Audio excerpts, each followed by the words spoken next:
നിലമ്പൂർ ഉപതെരഞ്ഞെടുപ്പിൽ വോട്ടെടുപ്പ് തുടങ്ങി. രാവിലെ 7 മണി മുതൽ വൈകിട്ട് 6 മണി വരെയാണ് പോളിംഗ് സമയം.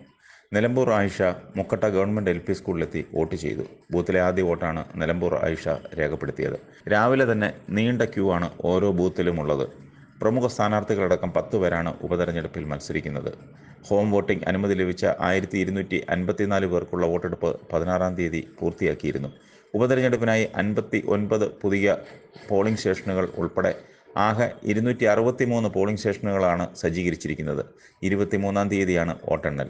ആകെ 2,32,384 വോട്ടർമാരാണ് നിലമ്പൂരിലുള്ളത്. പുരുഷ വോട്ടർമാർ 1,13,613, വനിതാ വോട്ടർമാർ 1,18,760, ട്രാൻസ്ജെൻഡർമാർ 8.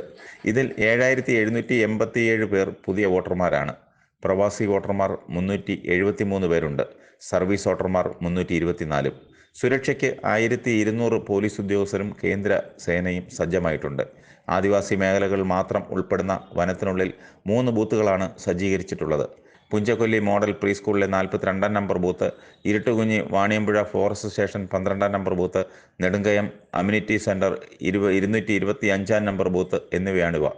7 മേഖലകളിലായി 11 പ്രശ്ന സാധ്യത ബൂത്തുകളുമുണ്ട്. വനത്തിലുള്ള 3 ബൂത്തുകൾ ഉൾപ്പെടെ 14 ക്രിട്ടിക്കൽ ബൂത്തുകളിൽ വൻ സുരക്ഷാ സംവിധാനവും ഒരുക്കിയിട്ടുണ്ട്. ഒരു ഘട്ടത്തിലും തനിക്ക് ആശങ്ക തോന്നിയിട്ടില്ലെന്നും നാട് പകർന്നു നൽകിയ ആത്മവിശ്വാസം ശക്തമാക്കിയിട്ടുണ്ടെന്നും ഇടതുമുന്നണി സ്ഥാനാർത്ഥി സ്വരാജ് വ്യക്തമാക്കി. ഓരോ ഘട്ടം കഴിയുമ്പോഴും ആത്മവിശ്വാസം കൂടിയിട്ടുണ്ടെന്നും മാങ്കൂത്ത് സ്കൂളിലെ ബൂത്തിൽ വോട്ട് രേഖപ്പെടുത്തിയ ശേഷം സ്വരാജ് പറഞ്ഞു. വലിയ ഭൂരിപക്ഷം മണ്ഡലത്തിൽ പ്രതീക്ഷിക്കുന്നതായി UDF സ്ഥാനാർത്ഥി ആര്യാടൻ ഷൗക്കത്ത് പ്രതികരിച്ചു. മണ്ഡലം തിരിച്ചുപിടിക്കും. UDFന് തൊട്ട് പിന്നിൽ വരുന്ന സ്ഥാനാർത്ഥി LDF ആയിരിക്കും. UDFും LDFും തമ്മിലുള്ള മത്സരമാണ് ഇവിടെ നടക്കുന്നതെന്നും ഷൗക്കത്ത് പറഞ്ഞു. അടുത്തുള്ള ബൂത്തുകളിൽ ആര്യാടൻ ഷൗക്കത്ത് രാവിലെ സന്ദർശനം നടത്തി. വോട്ടെണ്ണി കഴിഞ്ഞാൽ ആര്യാടന് കഥ എഴുതാൻ പോകാം, സ്വരാജിന് സെക്രട്ടേറിയറ്റിലേക്ക് പോകാം, താൻ നിയമസഭയിലേക്ക് പോകുമെന്ന് PV അൻവർ രാവിലെ മാധ്യമങ്ങളോട് പ്രതികരിച്ചു. UDF സ്ഥാനാർത്ഥി രാഷ്ട്രീയം പറഞ്ഞില്ലെന്നും സിനിമാ ഡയലോഗ് വെച്ചാണ് പ്രചാരണം നടത്തിയതെന്നും അൻവർ ആരോപിച്ചു. LDFിൽ നിന്ന് 25% വോട്ട് തനിക്ക് ലഭിക്കും. UDFിൽ 35% വോട്ട് ലഭിക്കുമെന്നും അദ്ദേഹം പറഞ്ഞു. ഇതിനിടെ നേരിൽ കണ്ടപ്പോൾ സ്വരാജും ഷൗക്കത്തും പരസ്പരം ആശ്ലേഷിച്ചു. വീട്ടിക്കുന്ന് ബൂത്തിൽ വെച്ചാണ് ഇരുവരും കണ്ടുമുട്ടിയത്.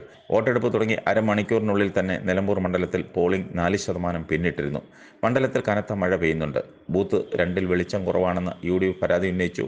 ഉദ്യോഗസ്ഥർ ഇക്കാര്യം പരിശോധിക്കുന്നുമുണ്ട്.